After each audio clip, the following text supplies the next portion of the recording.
funciona.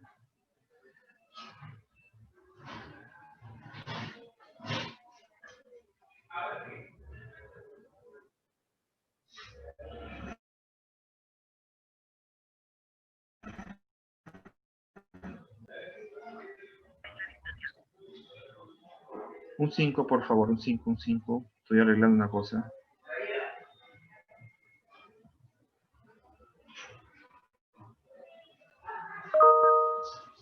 Diana, ¿se escucha el audio? Ah, ya, porque piensa que se ve la presentación, ¿no?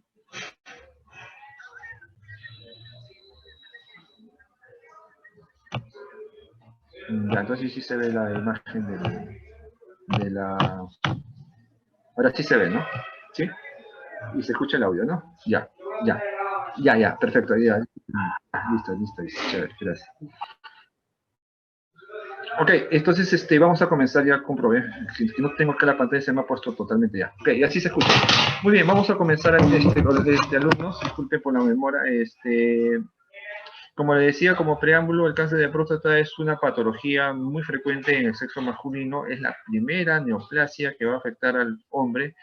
Es una patología que actualmente a nivel nacional se ha reportado mayor cantidad de casos nuevos durante estos últimos 5 años. La incidencia, la curva de incidencia se ha elevado tanto de que se ha hecho una patología que ha preocupado mucho, sobre todo el campo de la salud, en este caso lo que vemos nosotros los urólogos, por la alta cantidad de casos reportados, que ya vienen muy complicados y muchos veces termina en una mortalidad, ¿no? En una mortalidad bastante importante. Entonces, en estos últimos 5 años, el cáncer de próstata ha repuntado y ha sobrepasado los cánceres que antes eran más frecuentes. ¿Cuáles eran los cánceres más frecuentes en el sexo masculino? Era el cáncer de estómago y el cáncer de pulmón, ¿no? Entonces, el cáncer prostático es el más frecuente.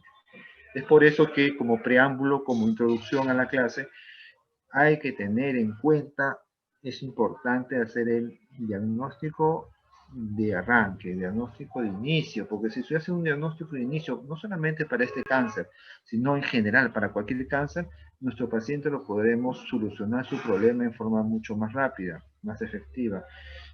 Es diferente que es un paciente que llega a un estadio mucho más avanzado, donde el tratamiento se hace un poco más difícil, se hace más tedioso y es más crónico, ¿no? Y eso genera gastos al Estado. ¿Por qué?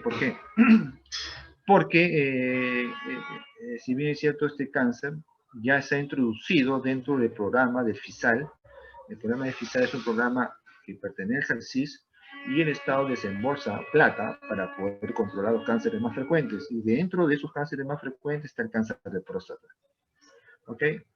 Lógicamente también hay otros cánceres frecuentes. En las mujeres el cáncer de cuello uterino, cáncer de mama, el sistema hemático, el linfoma, la leucemia.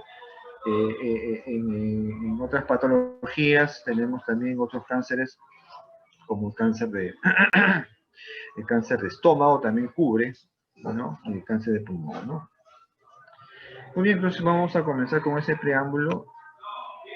La definición de un tumor prostático, de un cáncer prostático, ¿no?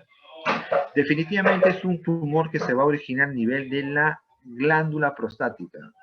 Yo ya les había indicado o ya les habían explicado en la clase anterior, la glándula prostática tiene zonas glandulares importantes, ¿no? Las zonas glandulares periférica, central y transicional, ¿no? ¿Dónde va a sentar el cáncer de próstata? Pues lógicamente en la zona periférica en el 70% de los casos, un 20% en la zona transicional y mucho más alejado, un 10% en la zona central. Ya, a ver, escucho varios clips. ¿No tienen audio alumnos? Porque escucho como si hubiesen habido varias entradas. Pero bueno, voy a seguir, ¿ya? Yo le recomiendo que al final, por favor, al final me puedan hacer las preguntas, vayan apuntando las cosas que no les queda claro y ya vamos viendo cómo respondemos, ¿no? Entonces, se forma a nivel del epitelio de la glándula, ¿no? Donde se va a degenerar y va a originar. Entonces, un epitelio de las células secretoras. En cuanto a la anatomía, las relaciones de la próstata con otros órganos, ya los he mencionado, bueno, a mi grupo, ¿no? No sé si el anterior colega les ha mencionado las relaciones que tiene la próstata. Hacia arriba está la vejiga, el cuello de la vejiga, hacia abajo el esfínter externo, hacia adelante tenemos el plexo venoso de Santorini, gracias. Y en la parte posterior tenemos la famosa fascia de Denon-Villers. Me imagino que alguno haya leído la fascia de Denon-Villers. Una fascia, es un repliegue peritoneal, un repliegue de la pared peritoneal posterior que divide la cápsula prostática con el recto. La separa. Es una capa, más o menos tendrá unos 5 o 6 milímetros, es delgada. Es importante tener ese reparo porque al momento de hacer una cirugía prostática radical hay que tener mucho en cuenta esa zona porque se puede romper fácilmente y terminar a hacer una fístula prostática. Un ratito.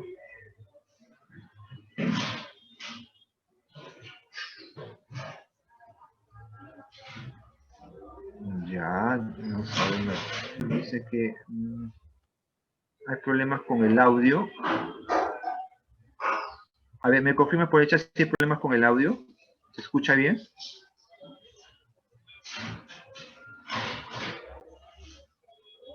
Hola. Tania, sí se escucha bien. Sí se escucha bien, me dicen. Ya, ok. Porque me mandaron un mensaje que no escuchaba. Ya, perfecto. Entonces vamos a seguir con el tema.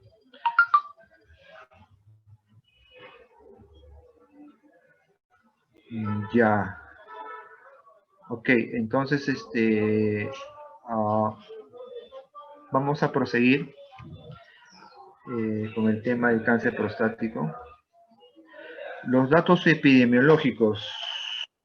Los datos epidemiológicos en cuanto a la próstata, tenemos básicamente que se da más frecuente en países de la zona occidental, ¿no? En la zona occidental, sobre todo países de Estados Unidos, se considera de alta incidencia, ¿no? Hay un porcentaje bastante considerable de muertes o de mortalidad.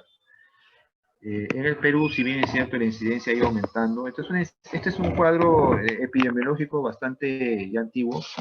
Les voy a poner unos cuadros epidemiológicos más actualizados. Pero si se dan cuenta, la incidencia del año 97, 2002, 2007 han ido aumentando, ¿no? Actualmente estamos más o menos en 20 por 100.000 habitantes. La mortalidad también ha aumentado. Vamos al siguiente cuadro. En cuanto a la epidemiología en Estados Unidos, bueno, el cáncer de próstata es la neoplasia más frecuente en el varón y la segunda causa de muerte en varones. El riesgo de morir es 3%, el 2% ocurre antes de los 55 años, 28% entre los 55 y 74 años y un 70% en mayores de 75 años. Esto quiere decir de que el cáncer prostático está relacionado a medida que va a ser más incidente pues, a medida que pasen los años, ¿no? Empieza a subir la curva a partir de los 40 y sigue siendo mucho más alta a partir de 70, 80 años. Durante los datos estadísticos a nivel del Perú en el INEM, durante los años 2010 a 2012, tenemos los grupos etarios. Si se dan cuenta, de 55 a 74 años se ha encontrado una incidencia de cáncer prostático del 26.4%. Igual, ¿no? A medida que pasan los años, la incidencia ha aumentado a 27.2%. Actualmente, a nivel Perú, el cáncer de próstata es la primera causa de muerte de neoplasias en el varón. Es por eso que el Estado ya ha tomado ya las cartas, o ha tomado el tema más en serio y lo ha metido dentro del programa de cobertura total para esta patología, ¿eh? Es la única patología urológica que el Estado cubre al 100%. Diagnóstico, tratamiento, todo. Uno pide y el Estado da. Pide equipos específicos para hacer biopsia, ecografía, te lo da. Te pide materiales para hacer una cirugía radical, te lo da. O sea, no hay problemas en eso. Eso es lo que le decía, ¿no? Entonces, el riesgo acumulado de desarrollar cáncer de próstata de acuerdo a la edad, ¿no? Entonces, acá abajo tenemos las edades que se van dando. Y si se dan cuenta acá, empieza pues, a aparecer 1 sobre 2.474 varones con cáncer de próstata. Tiene 45 años y empieza a aumentar ya 1 sobre 3.000 y luego igual, y cómo se va haciendo más frecuente a medida que pasan los años, ¿no? En tal forma que un paciente que ya tiene 85 años, ya tiene un 1 sobre 6, o sea, un paciente hace cáncer sobre 6 pacientes a esa edad, ¿no? Eso es en cuanto al riesgo por etario. Acá tenemos el número de incidencia y mortalidad por cáncer de próstata, ¿no? Durante los años 2010 a 2012. La incidencia fue de 5.000, casi 6.000 casos, y la mortalidad en esos casos fue casi 2.000, ¿no? Casi la cuarta parte. Esta es la cantidad de casos, el porcentaje de esto, ¿no? Y es datos estadísticos en cuanto a las tasas. Entonces es lo mismo que les menciono, tiene una alta incidencia y una alta mortalidad.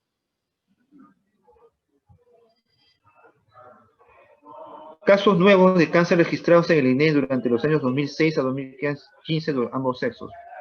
Si bien es cierto, si se dan cuenta en el gráfico, el cáncer más frecuente es en la mujer. El cáncer de cuello uterino, el cáncer de mama. En ambos sexos sería el cáncer de estómago, el linfoma, en ambos sexos. Y en el varón, mire, está en 682. Si se dan cuenta en el gráfico, de 2006 hasta 2015 ha ido aumentando. Ya ha llegado a 600. Muy bien. Casos nuevos de cáncer registrados en el INE periodo 2006-2015 solamente en el sexo masculino. Si se dan cuenta, mire, el cáncer de próstata, le vuelvo a recalcar, es el primero, 2015. Ahora estamos en 2020, esto está en casi 800. Mire cómo quedó el cáncer de estómago, el linfoma, el cáncer de pulmón más alejado. ¿Ya? Cosa que no pasaba hace 10 años o 20 años cuando yo empecé en la residencia. El cáncer de próstata era el tercero en incidencia o en frecuencia. Siempre estaba delante el cáncer de estómago y el cáncer pulmonar. Factores de riesgo. Lógicamente, factores de riesgo. La edad ya se las mencioné. 75% de posibilidades que un paciente que tenga mayores de 65 años tenga cáncer de próstata. Los factores genéticos que yo los mencioné, y me lo mencionó bien la alumna Diana Poma, la alumna Diana Poma que bastante participa mucho, muy participativa en el grupo, me mencionó muy bien, si hay un familiar, hay 2 veces el riesgo de tener un cáncer, si hay dos o más familiares cercanos, el riesgo de tener cáncer prostático aumenta de 5 a 11 veces más, ¿no? Ya, muy bien. ¿Eso qué cosa quiere decir? Es una cosa muy sencilla. Si tu papá ha tenido cáncer de próstata, el hijo puede tener un factor de riesgo de 2 veces. Si ha habido 2 o más familiares, no solamente tu papá, el hermano de tu papá, el abuelo de tu papá, entonces el riesgo aumenta 5 a 11 veces más. La raza, si se dan cuenta, la raza morena tiene también mayor predisposición a tener cáncer de próstata. La relación es 1.8 más veces que un paciente de raza blanca. ¿Ya? La obesidad también es otro factor de riesgo, ¿no? Por el tipo de alimentación que tiene. Generalmente la cantidad de los obesos, que son generalmente los de países occidentales como Estados Unidos, comen o consumen comida chatarra que tiene bastante grasa, ellos tienen mayor riesgo de tener cáncer.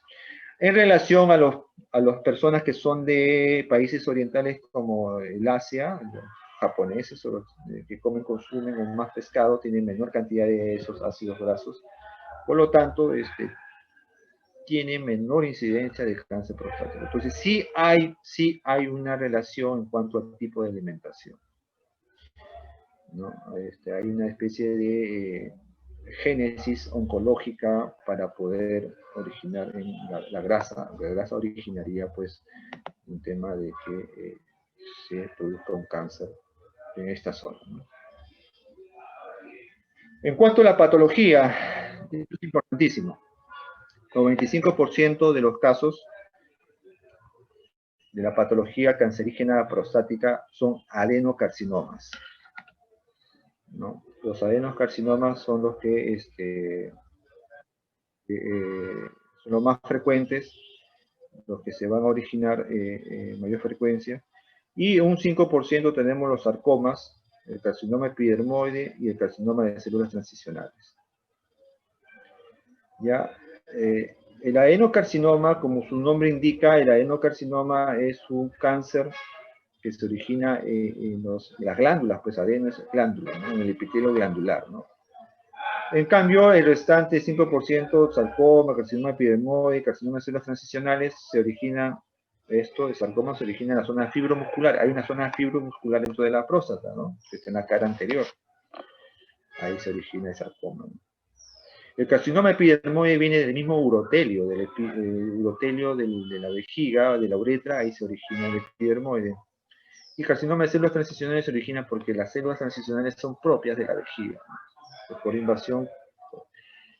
Estos cánceres de acá son mucho más agresivos y más letales. En cambio, el adenocarcinoma es un cáncer de evolución lenta que puede ser manejado en forma tranquila, con cierta tranquilidad, entre comillas, claro, no baja la guardia, pero sí se puede controlar. Una vez diagnosticado, se puede frenar, se puede enfriar, ¿no? Tiene un tratamiento a largo plazo y se logra controlar. Muchas veces se logra controlar tanto que el paciente fallece de otra cosa, no del cáncer, una vez controlado, lógicamente, ¿no? Muy bien. Estas son las zonas que yo les mencionaba, que son importantes. Esta es la clasificación de McNeil, que me imagino que ya todos ya la conocen. Estoy repitiendo en mi grupo ya 4.000 veces, y esas 4.000 veces que estoy repitiendo van a venir en el examen. Le van a preguntar, ¿dónde se origina el adenoma prostático? Entonces usted va a responder en la zona transicional.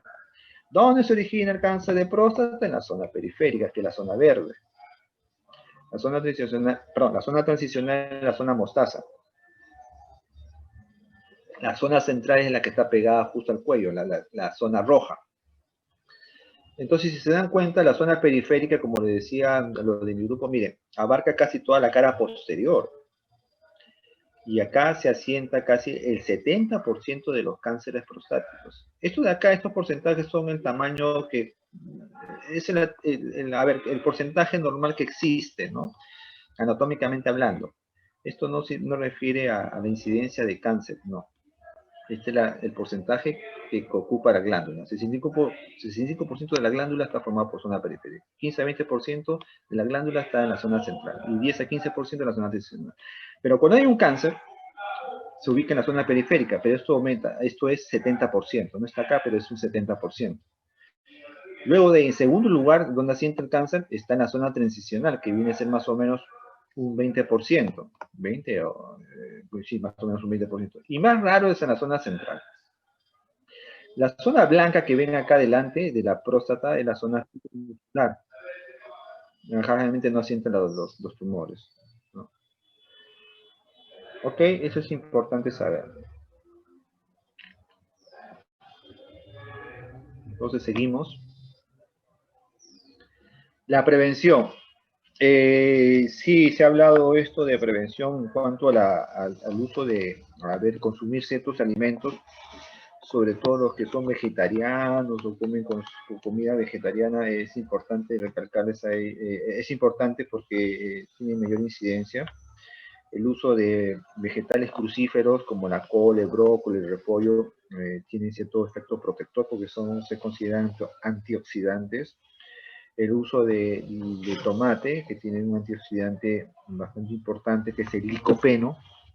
El licopeno es el que va a ayudar a que la posibilidad de tener un cáncer prostático bajo. Esto lo va a encontrar en muchas bibliografías, muchos estudios, sobre todo más sobre el licopeno, que es del tomate, y es más, se recomienda tomar o ingerir tomate 3 veces a la semana, en diferentes formas, ¿no? El tomate, puede ser el tomate en ensaladas o en salsas, etcétera, etcétera. Okay. El uso de pescado que consumen mucho los asiáticos también es un efecto protector para el cáncer prostático, ¿no? Tiene omega 3 y también ayuda a eso.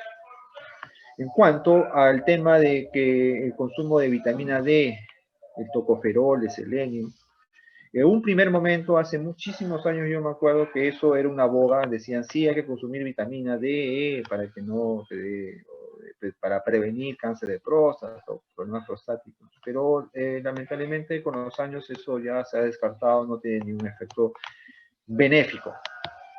¿Ya? Entonces las bibliografías que yo menciono están abajo en la lámina, lo pueden ustedes revisar. La fisiología, básicamente la patología maligna prostática, el cáncer prostático es hormonodependiente, ¿no? Hormonodependiente netamente de la testosterona. Entonces, la testosterona tiene muchas funciones, ¿no? Produce la maduración de los órganos sexuales masculinos, desarrollo de los órganos sexuales secundarios, y crecimiento y mantenimiento de la glándula prostática. Lógicamente que la testosterona está comandada, está ordenada por la hormona luteinizante.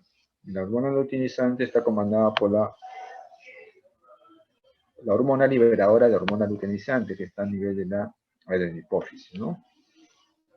Entonces, ese eje tiene que estar intacto para que se forme la testosterona. Ahora, ¿quién forma la testosterona? Definitivamente la testosterona lo forma en cierta parte, en su mayor cantidad, las células de Leydig que están a nivel del intersticio del testículo. ¿Ya? Entonces acá tenemos el intersticio testicular, es ahí donde se va a formar la testosterona, que es más o menos su 95%. El restante cantidad de testosterona también lo forma otro órgano, en este caso las glándulas suprarrenales, como les mencioné a los de mi grupo, que es a nivel de la corteza suprarrenal, ¿no? A nivel de la corteza suprarrenal se van a formar los andrógenos suprarrenales, que también van a contribuir a formar testosterona en menos porcentaje, en un 3 a 5%, que se van ahí a las células adiposas, las células musculares, y van a la torrente sanguínea. Una vez que ingresa el torrente sanguíneo y llega a la próstata, ahí va a haber un tema de una alteración fisiopatológica bastante importante que la vamos a mencionar. Muy bien. Este es el cuadro fisiopatológico en la que se va a originar el cáncer prostático, que va a alterar en el epitelio, porque este es un gráfico de un epitelio glandular. ¿Ok? Entonces, hacia arriba, no tengo el puntero, no me sale el puntero, no sé por qué. Pero hacia arriba tenemos en la circulación, ¿ven? En la circulación tenemos la testosterona que viene como una bolita amarilla, ¿ven? ¿No? ¿Ven? Está en el torrente sanguíneo. Viene una bolita amarilla unido con un sombrerito. Eso quiere decir que es una testosterona, testosterona normal, porque está ligada a una proteína. Si viene el círculo amarillo solo, es una testosterona libre. Sea uno o lo otro, la testosterona llega hacia la parte externa. Este es el epitelio, todo esto es la membrana del epitelio y esta es la zona del núcleo, ¿no? Entonces, esta testosterona va a pasar por dos fases. Una de ellas, con la 5-alfa-reductasa, como ya les mencioné, para que origine una hiperplasia, se transforma en dihidrotestosterona y la dihidrotestosterona ingresa al citoplasma y va a originar posteriormente un episodio que se llama hiperplasia. Pero esta misma dihidrotestosterona va a producirse dentro del citoplasma una alteración, se va a unir a otros receptores diferentes, androgénicos definitivamente, pero son receptores androgénicos activos, que van a originar que la célula cambie su estructura histológica. Entonces acá tenemos la dihidrotestosterona que está en naranja, esta pelotita, entra acá. La 5-alfa reductasa puede estar fuera de la célula o dentro de la célula, por si acaso esto que está en verde es la enzima. Esta dihidrotestosterona convertida por la 5-alfa reductasa se va a unir al complejo inactivo, porque no se une todavía, se llama complejo inactivo del receptor androgénico, ¿no? Una vez que se une, se dan cuenta acá, se va a formar un complejo activo, porque se une el receptor con la dihidrotestosterona. Y esto va a producir, este receptor activo va a sufrir un proceso de fosforilización por efecto de una enzima que se llama la quinasa, que esta enzima está genéticamente demostrado que los pacientes que puedan tener un problema de cáncer de próstata está activo. Va a originar una fosforilización y esto va a producir que este componente que estaba, este componente del receptor androgénico con la dihidrotestosterona se vuelva activo, ¿no? Entonces se fosforila este complejo y este complejo va a ir por un camino que ingrese hacia el núcleo y va a originar en el núcleo del epitelio glandular varias alteraciones, ¿no? O uno se va y origina en el genoma una alteración del genoma y va a hacer que haya una hiperplasia. O en su defecto, este complejo activo, ¿no?, ingresa a la célula y se va a unir, se une al genoma nuevamente, pero aparte de eso se va a unir otras sustancias que están acá arriba, que es el factor de crecimiento tumoral, la interleuquina 6, que son factores que van a producir una alteración, son enzimas que vienen de alteración, se unen al receptor del epitelio, y eso va a activar la fosforización internamente, y van a entrar y se van a unir a este receptor, que van a formar una coenzima A con fosforización, y esto de acá originaría que el genoma se altere totalmente y forme un factor tumoral. Un factor tumoral que esto lamentablemente va a originar alteraciones histológicas dentro del núcleo y va a originar que origine a largo tiempo un cáncer prostático, ¿no?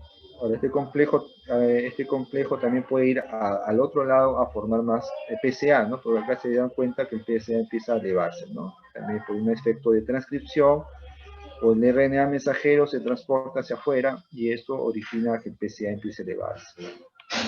Entonces, los tres caminos que va a originar una hiperplasia, cáncer y el aumento del PSA dentro del genoma del núcleo del epitelio glandular, ¿no? Entonces, eso es básicamente lo que se va originando. El cáncer prostático, por lo tanto, entonces se originaría por un efecto de enzimas como la quinasa, la fosforización y la presencia de factores de necrosis tumoral. Entramos al tema clínico. El tema clínico, básicamente, el cáncer prostático en estados iniciales, como le decía al grupo, que inicialmente es asintomático. Cuando no hay cuadro clínico, no hay síntomas, el paciente puede tener un cáncer de próstata localizado, confinado dentro de la próstata, pero hace su vida normal, orina bien, no tiene ningún problema. Cuando ya hay presencia de sangre en la orina, o sangre en el semen, o se obstruye la uretra, porque ya invadió la vejiga, o ya cerró la uretra, o cuando hay dolor óseo, que generalmente se ubica en la zona de la cadera, o en la zona de la columna, entonces ya estamos hablando que el cáncer ya está fuera de la próstata, por acaso. Entonces, en estados iniciales 1 y 2, generalmente no da sintomatología. Es diferente al adenoma prostático, ¿no? Es por eso que el diagnóstico debe ser en forma preventiva. Si hay factores de riesgo, el paciente debe ser sometido a un chequeo a partir de los 40 años. Factores de riesgo ya lo hemos hablado.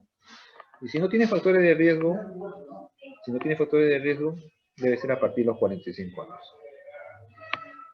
¿Ya? ¿Cuáles son las herramientas que nosotros tenemos los urólogos? Son dos básicamente y eso no ha cambiado. El tacto rectal.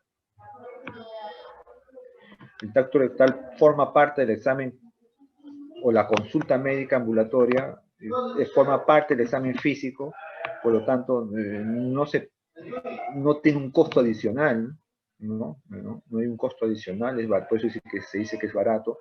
Realmente no es doloroso, si es un buen tacto rectal con una buena lubricación, todo, no hay un problema de ese tipo. Es un examen prácticamente que no se ha sustituido a pesar que ha pasado los años.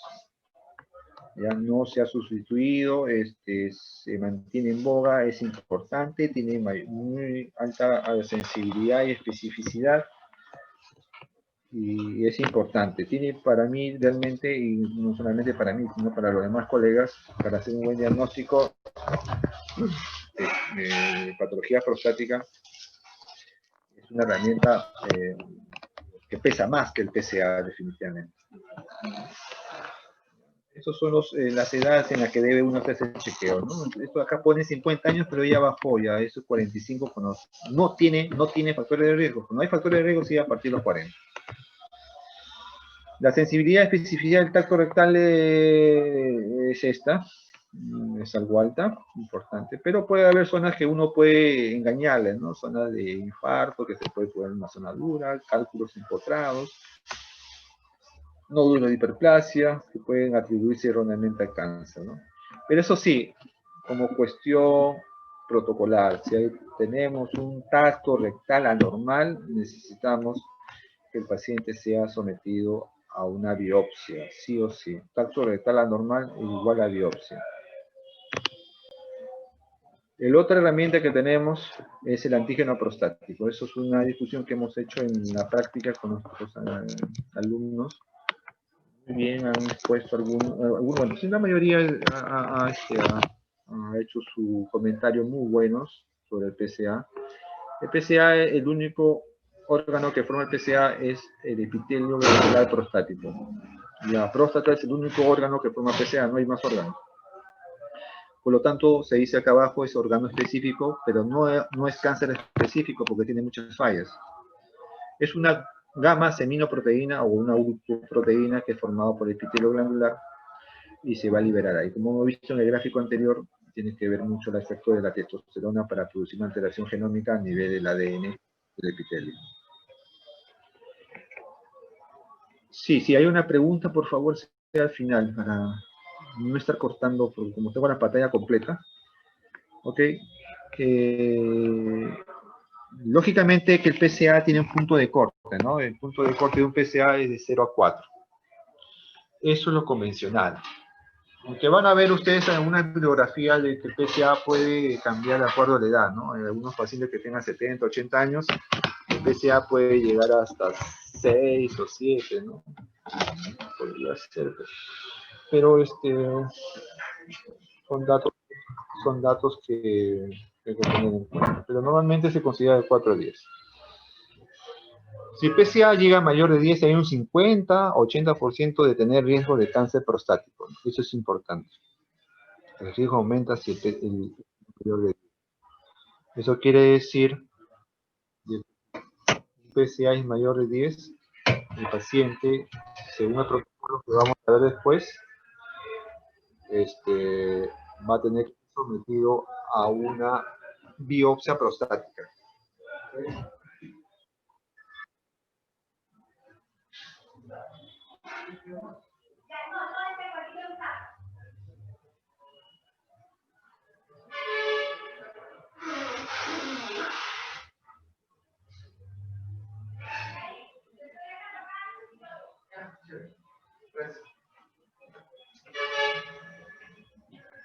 A ver, un ratito, se me está acabando la batería.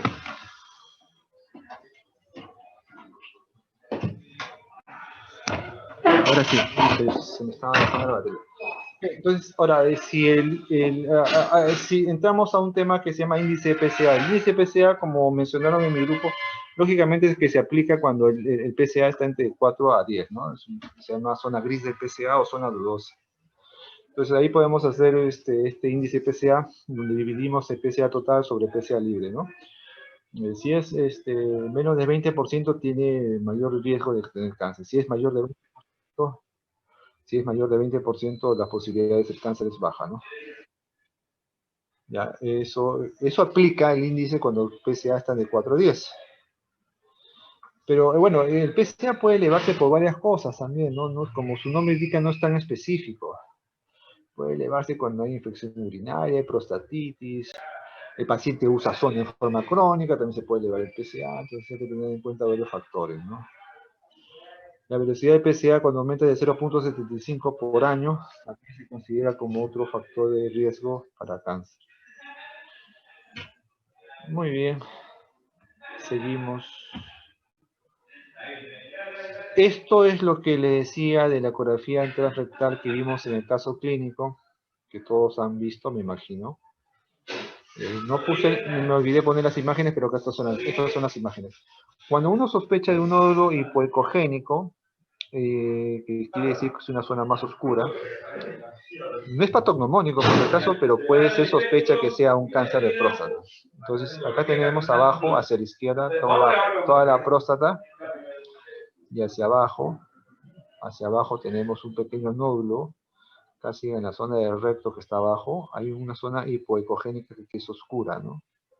Acá a este paciente le han hecho la biopsia de esta zona hipoecogénica, que sería el caso que hemos visto, y le ha salido un Gleason de 6. ¿No? ¿Se acuerdan? Zona hipoecogénica, tenía un nódulo de 1 por 1 y salió, pero está dentro de la próstata. Ojo. Este gráfico no lo puse, bueno, yo lo estoy poniendo en la teoría. Y tenemos en la figura 4 un gran nódulo, si se ven ustedes, se dan cuenta hacia arriba. Es una mancha oscura bastante grande, que ya rompió la cápsula, no hay prácticamente cápsula, se ha roto, se ha invadido por el cáncer. Es un tumor totalmente que ha avanzado en esa zona. Y al hacerle la biopsia por eco dirigida, responde a un Gleason mucho más alto, un Gleason 8, ¿no? Un Gleason de mayor malignidad. Muy bien. Siempre las ecografías transrectales sirven para hacer biopsias, ¿no? Nos da mejor imagen, mejor visualización y podemos tomar las muestras en forma más segura, ¿no? Toda ecografía, toda biopsia prostática debe ser sometida a un consentimiento informado,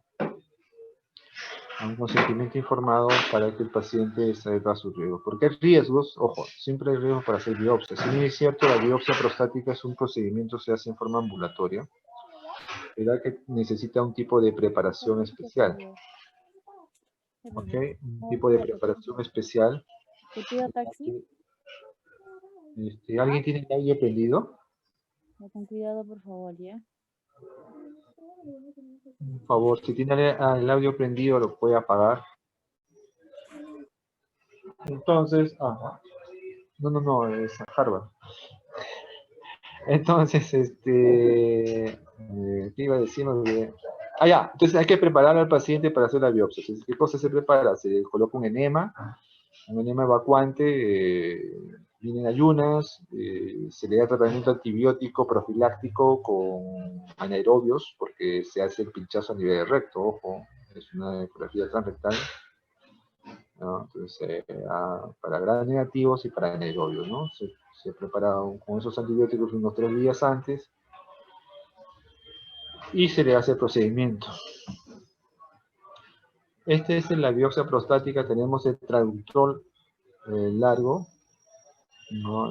La zona ecográfica, el traductor largo entra por el recto y a través de este traductor se coloca una aguja de biopsia en forma paralela, es una hoja de 18 y va tomando muestras en forma de, como un mapeo, ¿no? O sea, hay varias formas de mapear la próstata con la biopsia, ¿no? Se pueden tomar 3 muestras en el lóbulo derecho, 3 muestras en el lóbulo izquierdo, que serían 6, Algunos prefieren tomar 12 muestras, 4 en un lado, 4 en otro lado, vesículas seminales asociadas a eso. Depende de la experiencia de cada uno. Pero eso sí, si uno ve en imagen zonas sospechosas, como las zonas hipoecogénicas, lo más recomendable es sacar más muestras en esas zonas sospechosas, las zonas hipoecogénicas. Muy bien. Este es el algoritmo de diagnóstico importantísimo, el tacto rectal. Si es normal y el PSA es normal, el paciente se lo manda a su casa y venga en un año. Como le decía en la práctica, si es el tacto rectal normal y el PSA está en 4 a 10, hacemos una ecografía transrectal para ver cómo está la próstata, si está homogénea o no, y valoramos protocolos de PSA libre o índice de PSA y densidad de PSA. Si el PSA está mayor de 10, si ese paciente entra a ETR, se fija ecografía transrectal con biopsia ecodirigida. Sí o sí. Ya, ahora, si el tacto rectal es totalmente sospechoso, tú encuentras nódulo, está duro, está fijo, está pétreo, eso sí entra biopsia de cajón. Definitivamente, cuando el tacto rectal, perdón, claro, sí, con el tacto, la ecografía transrectal y el PSA están alterados, tenemos un valor predictivo de 72% que este paciente tenga un cáncer. Definitivamente, el diagnóstico definitivo siempre te lo va a dar la biopsia, el estudio del tejido.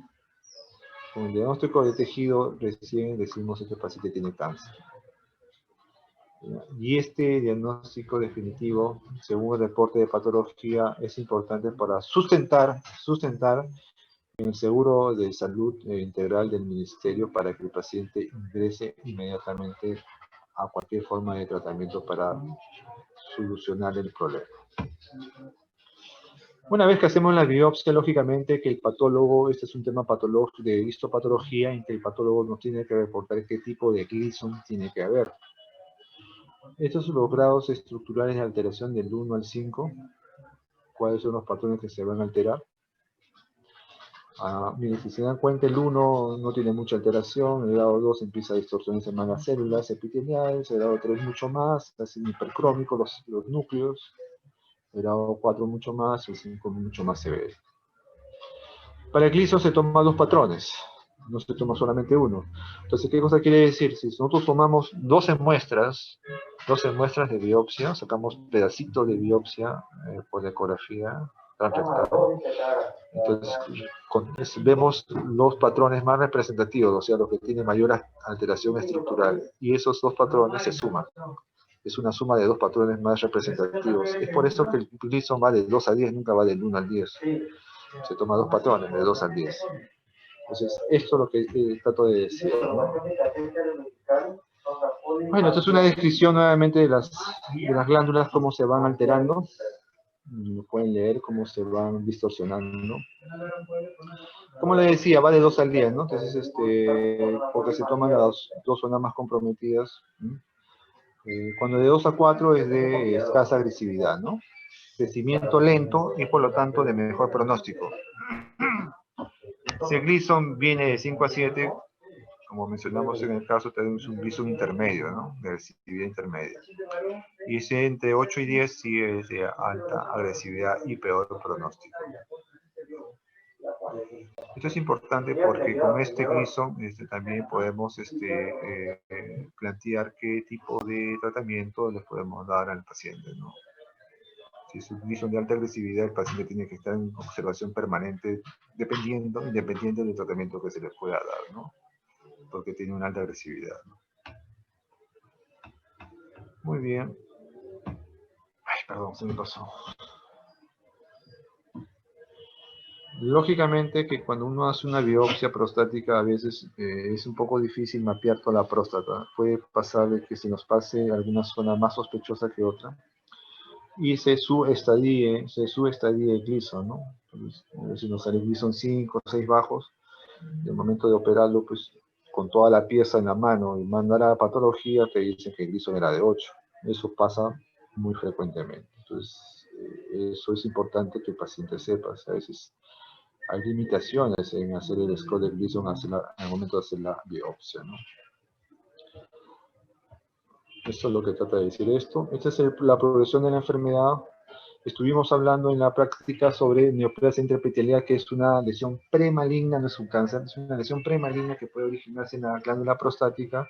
Hay 3 grados, el grado de alto grado se llama NIP3 o neoplasia intraepitelial tipo 3, que puede posteriormente generar un cáncer, digamos. Cuando tenemos un NIP3, lo que se hace simplemente es observarlo y hacerle biopsias en formas periódicas, ¿no? No mensuales, pero podría ser cada 6 meses, ¿no? Para ver si al final eso le genera un cáncer. Una vez que tenemos, si una vez que hay cáncer localizado, hay que hacer algún tipo de tratamiento que vamos a ver después. Localmente avanzado, pues un T3. El cáncer localizado estamos hablando de un T1 o un T2, con N0 y M0. Cuando es localmente avanzado, estamos hablando de un T3. Y T4 cuando es un cáncer más avanzado. Metastásico cuando es un estadio 2. Esa es la historia natural de cómo va progresando con los años el cáncer. Como les digo, estamos hablando de un adenocarcinoma. De un adenocarcinoma que la progresión no es tan rápida. Es más, la bibliografía refiere de que el adenocarcinoma puede estar pues sin tratamiento a veces y el paciente puede vivir 5 hasta 10 años más, ¿no? Sin tratamiento, ¿no? Entonces, eso es lo que dice la bibliografía. Esos son los T, ¿no? Esto lo mencioné en forma muy explícita, se podría decir, en la clase práctica sobre los T1, ¿no? Los T1A y los T1B. El T1A es cuando tenemos son incidentales, ¿no? Son T1A, T1B, si encuentran en forma incidental.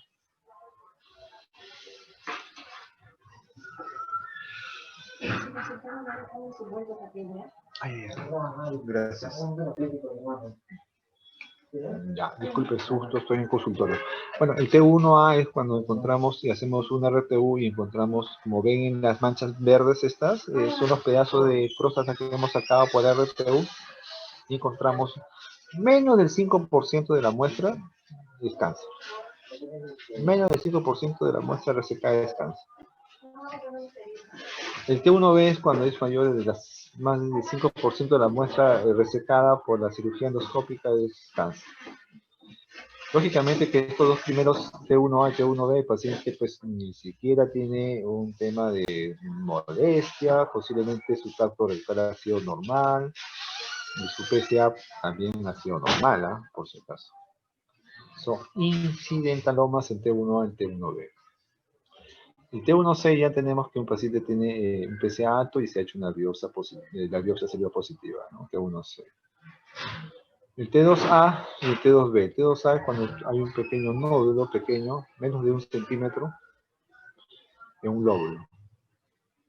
Y un T2B cuando hay un nódulo mucho más grande, más de 1 centímetro, en un solo lóbulo, si se dan cuenta, en un solo lóbulo, ¿no? Lo que está de verde, ¿ya? Lo que está de verde es el cáncer. Entonces, según el caso clínico que se vio, ¿no? Entonces, era un T2B, ¿no? Aproximadamente, ¿no? Un T2B. Y un T2C es cuando agarra ambos lóbulos, ¿no? Agarra ambos lóbulos. Pero si se dan cuenta, tanto en el T1 y en el T2, la cápsula prostática está totalmente indemne, no está comprometida. Es por eso que T1 y T2 se llama localizado. Importante porque al final con eso, con este estadiaje ya programamos qué solución es lo más ideal para poder solucionar el problema del paciente. Estos son otros dibujitos. Bueno, en el examen de teoría, a mí me gusta poner dibujitos que dibujen, pero yo no creo que acá se permita hacer eso porque el examen se los toma en la misma universidad. Pero cuando tomo exámenes donde he trabajado en otras universidades y los hago dibujar. Pero bueno, acá tenemos un T2A y un T2B, ¿no? Lo mismo que estábamos mencionando, pero en otro corte, ¿no? Un corte un corte sagital, ¿no? Corte sagital de la próstata. Caramba, me pasé mucho, me pasé. Estadio 3. El estadio 3, si se dan cuenta, mire, la zona verde, ¿no? La zona verde del cáncer, ¿no? Mire, ya se metió y ya invadió la cápsula, ¿no? T3 a un lado y dos lados. O sea, ya es extracapsular el T3A y el T3B. La diferencia, el T3B ya agarró la vesícula seminales. Las vesículas seminales son los que están abajo, ¿no? Eso de amarillo. Las zonas de amarillo son las zonas de las vesículas seminales donde determina el conducto deferente, ¿no? Muy bien. Y el T4 es cuando ya invade a órganos vecinos. ¿Qué órganos vecinos? El esfínter de la vejiga, el piso de la vejiga, o invade los músculos elevadores del ano, las paredes de la pelvis o ambas cosas. O sea, es localmente avanzado, agarrando órganos circundantes a la próstata.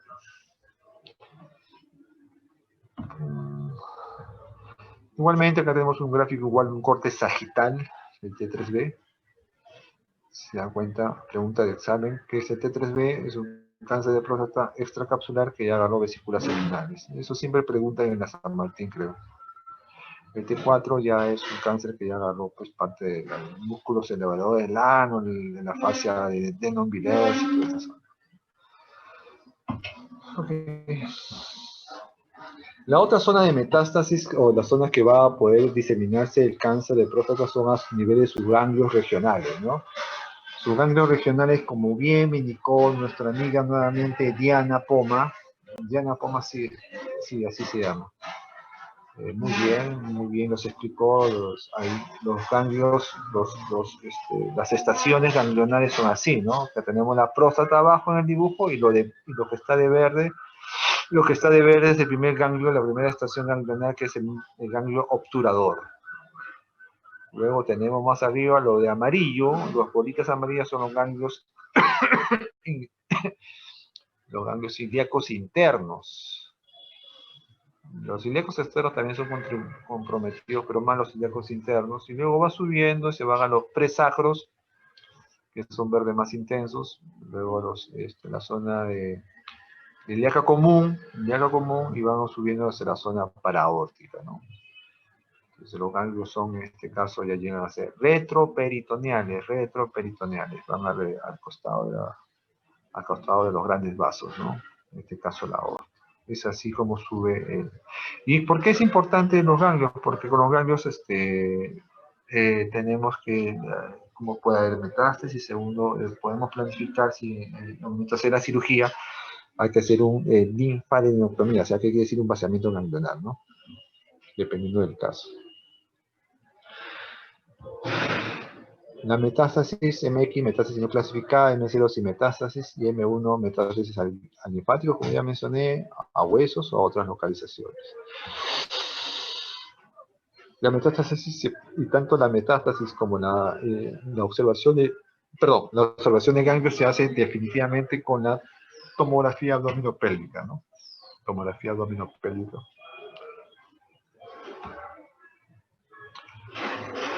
Ahora, el cáncer avanzado, estamos hablando de un estadio 4, ¿ok? Estadio 4, donde ya ha dado metástasis a otros órganos. Tenemos la próstata, acá tenemos esta mancha azul, que es el cáncer prostático. Se va a diseminar hacia las venas vertebrales y van a ir a los huesos pélvicos y a la espina lumbrosacra. Entonces se va por vía hematógena venosa.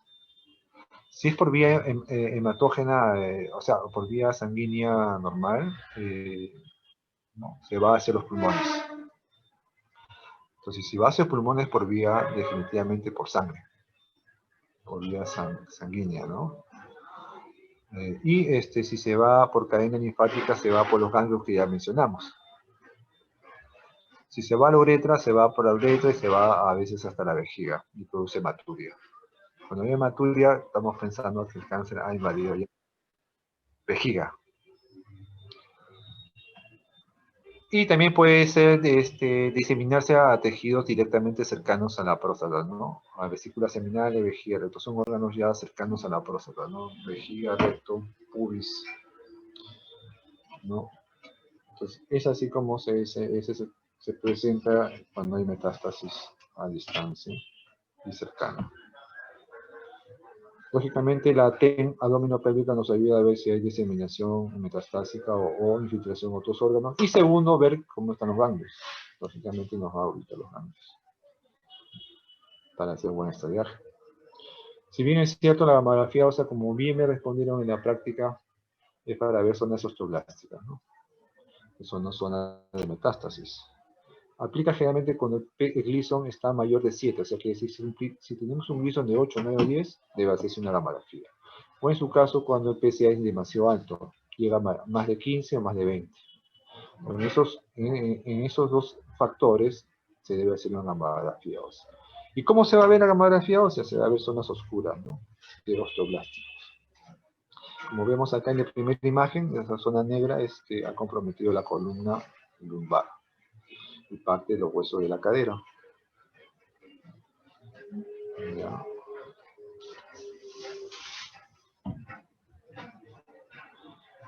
Esa es la estratificación de Amico que también se las mencioné cuando hablamos con los chicos de la práctica de bajo riesgo, riesgo intermedio, alto riesgo. Pero aquellos que, bueno, no sé si las habrán comentado en la práctica, esto es importante y esto aplica solamente cuando el cáncer de próstata es en estadio T1 o T2. ¿No? La clasificación o estratificación de Amico solamente aplica para cáncer localizado, ¿no? O sea, estamos hablando de un cáncer confinado dentro de la próstata. Entonces ahí tenemos que jugar con unas variables que son las siguientes. El PSA, el Gleason y el T. Como le mencioné a mis grupos de práctica, si el PSA es bajo, el Gleason es bajo y el T es de bajo riesgo, como se dan cuenta. Si el PSA empieza a trepar 10 a 20, el Gleason es 7 y es un T2B, es riesgo intermedio. Y si es de alto riesgo, se dan cuenta es un T2C, un Gleason de 8 para arriba y un PSA bastante alto. ¿Para qué me sirve esto? Si bien es cierto, si este paciente tiene un cáncer de próstata localizado, con esto decido dos cosas en el caso de que yo someta al paciente a una cirugía. Ya les voy adelantando de que si fuera sometido a una cirugía, sería una cirugía radical prostática o una prostatectomía radical. Y una prostatectomía radical puede ser sola o puede ser acompañada con vaciamiento ganglionar, ¿no? Si es riesgo intermedio y alto riesgo, sí, debería ser sometido a una linfadenectomía, o sea, sacar todos los ganglios que ya les mencioné, para hacer una cirugía totalmente completa, ¿no? Dejarlos sin rastros de cáncer. Si es de bajo riesgo, solamente con una simple prostatectomía radical debería solucionarse el problema. Pero también esto es muy controversial porque aún así el paciente debe ser sometido a una observación permanente, sea como cualquiera de las técnicas que se vaya a usar, ¿no? Estos son otros gráficos para ver los estadios. Nos pueden revisar posteriormente. El tratamiento, si bien es cierto, como ya le vuelvo a repetir, 1 y 2 son varias opciones. Una de ellas es la cirugía radical o la prostatectomía radical, otra es la radioterapia externa, la otra es la braquiterapia, que es la colocación de paladio dentro de la próstata en semillas, la otra es la crioterapia o quemar la próstata por frío, otros son los implantes, la observación y la monoterapia hormonal. Si bien es cierto, el gold standard, cuando es cáncer de próstata localizado, el gold standard a nivel de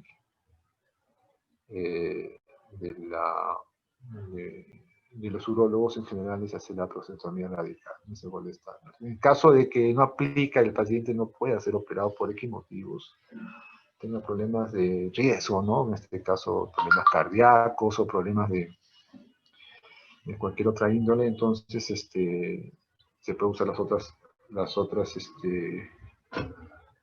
opciones. Hay que poner al paciente todas las opciones y que él elija, ¿no? Cuando es un estadio localmente avanzado, algunas bibliografías mencionan que sí se podría hacer una prostatectomía radical asociada con esto, con monoterapia, radioterapia. ¿Ya? Pero acá ponen monoterapia y radioterapia, ¿no? Puede ser. Pero en el INEM, cuando son estadios localmente avanzados, sí, les hacen una cirugía radical y ya lo complementa con la radioterapia muchas veces como hormonoterapia complementaria. En estadio 4 sí no queda otra que hacer un bloqueo androgénico total, o sea, la idea es de suprimir totalmente la producción de testosterona tanto en los testículos y en las glándulas suprarrenales, que es lo que alimenta la vida y progresión al cáncer. Entonces tenemos que bloquear. Eso lo vamos a ver después.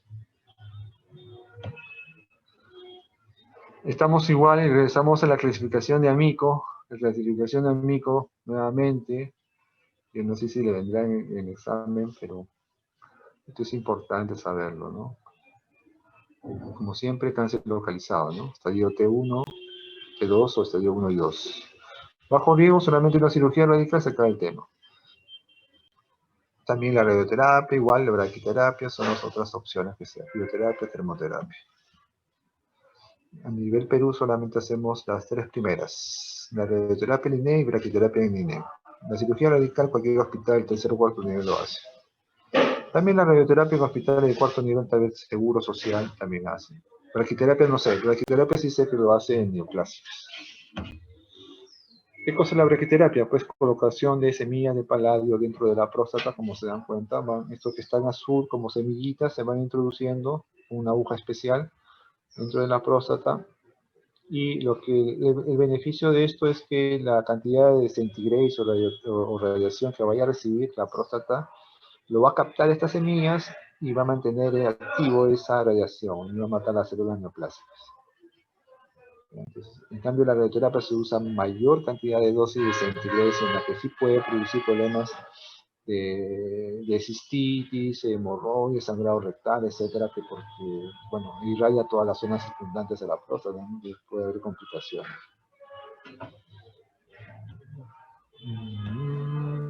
Esta es la radioterapia. A pesar que se hace con acelerador lineal porque enfoca solamente la próstata, lamentablemente siempre paga pato la vejiga porque está cerca o el recto. Y empieza a venir con sangrado rectal, dolor rectal, sangrado rectal, cistitis actínica que se caracteriza por sangre en la orina, ¿no? Esa es la radioterapia externa, la braquiterapia que ya les mencioné en mi grupito de práctica.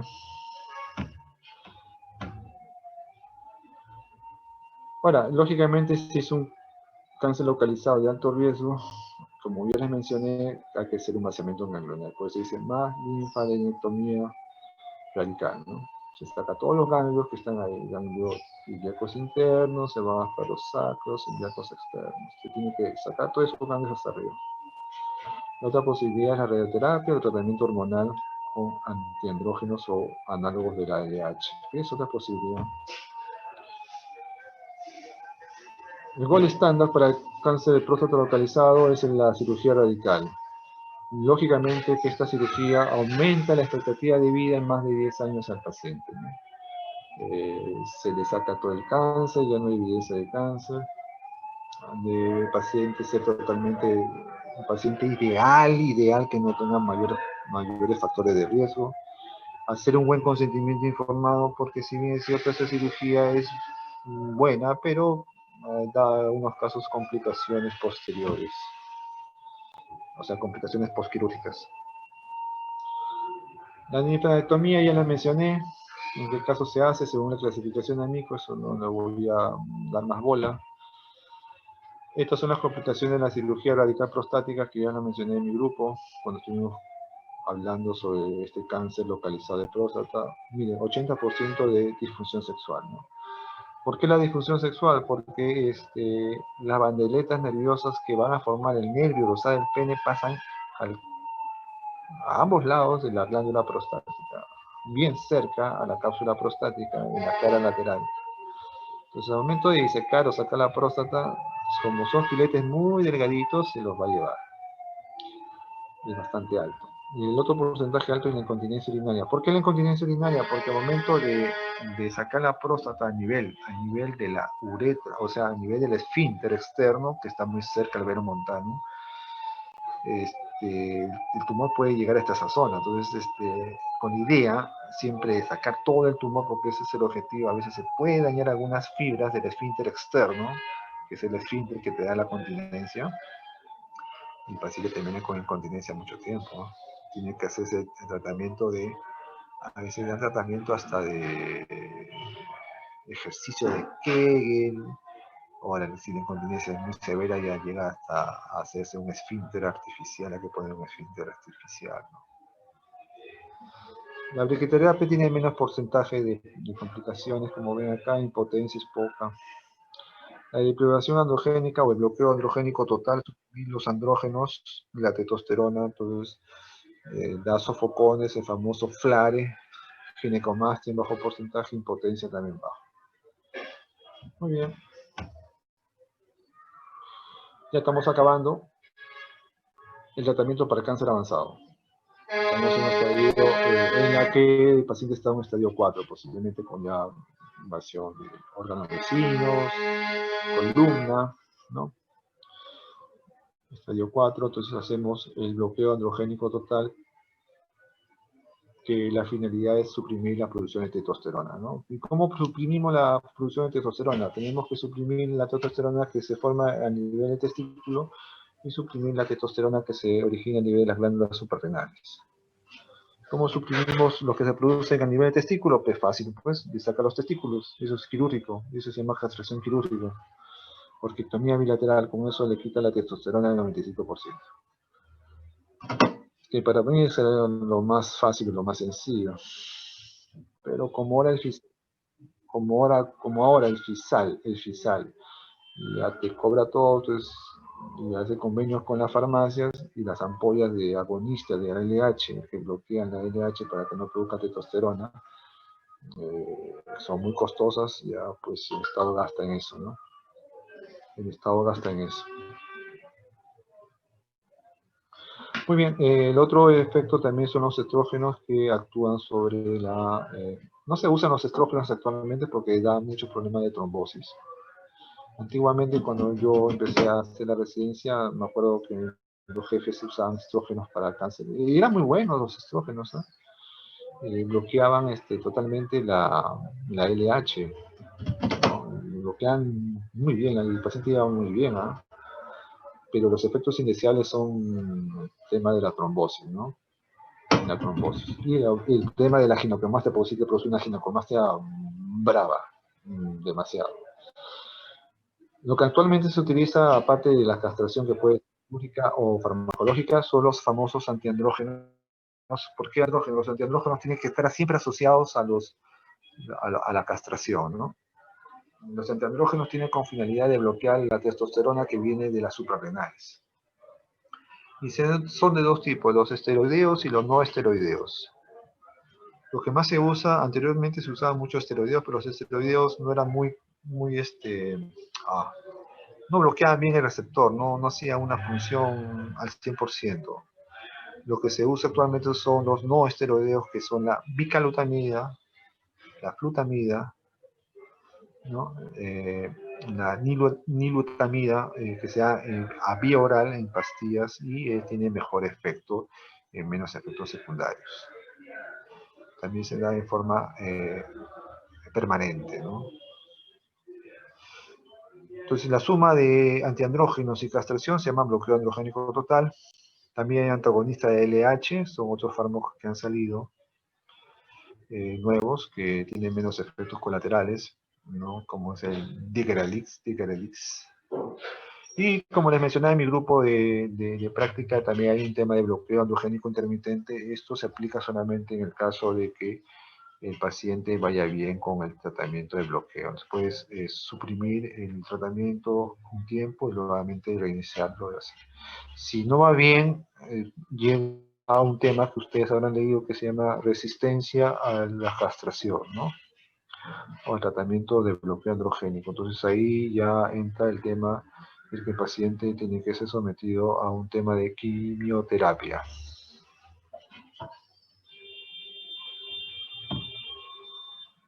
Lo mismo que le mencionaba, la orquiectomía, ¿cómo se hace? Esto se hace en el consultorio en forma ambulatoria. Anestesia local, sacamos los testículos, el hígado, el cordón y se acabó. El paciente se va a su casa. El efecto, ¿cómo es el efecto fisiológico que va a originar la orquiectomía? Va a suprimir la testosterona a nivel testicular, ¿no? Perdón, va a suprimir la producción de testosterona, ¿no? La hormonoterapia, que es la aplicación de los análogos de la LH, se da en forma mensual o trimestral o semestral.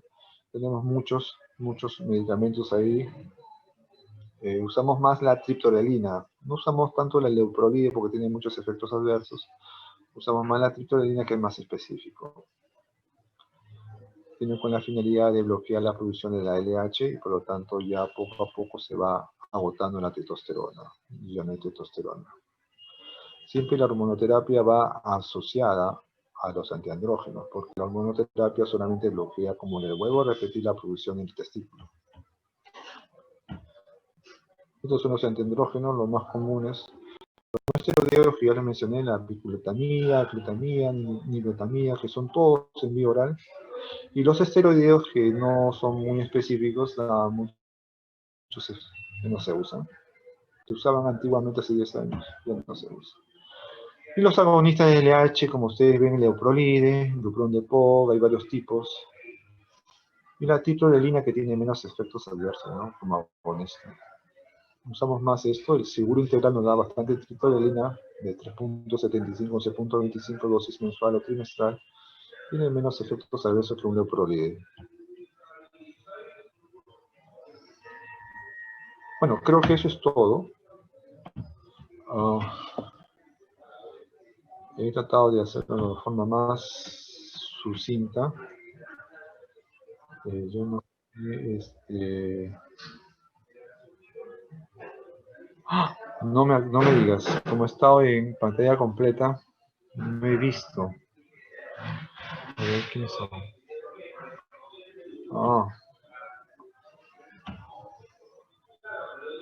Metí todo.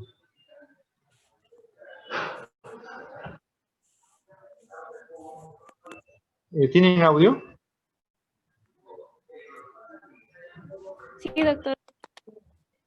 Sí, es que como estaba con la exposición no me he fijado. Como estoy con pantalla completa no me he fijado si estaban emitiendo. Bueno, yo no sé si se está grabando esto. Sí, sí, está grabando, profe.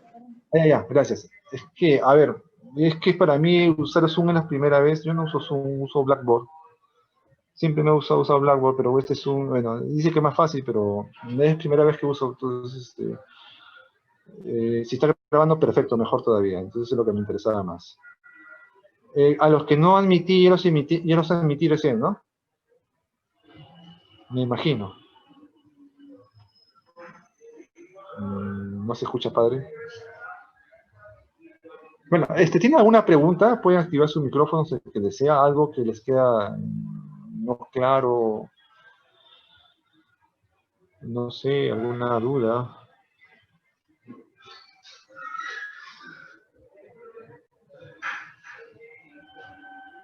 Profesor, yo tengo una duda. Dime, ¿cómo te llamas? Eric. Eric. Sí, Ok, profe, Eric. respecto a la clasificación de amigo que nos comentó, nos dice las opciones que habían, aparte de la briquiterapia, el reemplazo hormonal y las que habían, pues. Si es de bajo riesgo, igual es necesario una prostectomía radical. O sea, es una opción para el paciente cuando es bajo riesgo. Si es bajo riesgo, una cirugía radical, sí, claro, es una opción, pero ojo, no es la regla, ¿no? Es lo básico, es lo que normalmente se aplica en todos los hospitales, pero si el paciente no quiere, pues no se le puede forzar, se le puede dar las otras opciones. Mire, puede irse a braquiterapia, radioterapia, depende de usted. Pero claro, Gracias, doctor. hay que explicarle siempre las complicaciones de la prostatectomía radical, ¿no? O sea, que puede terminar en impotencia, porque como te digo, ahí, a pesar que tengas una buena capacidad de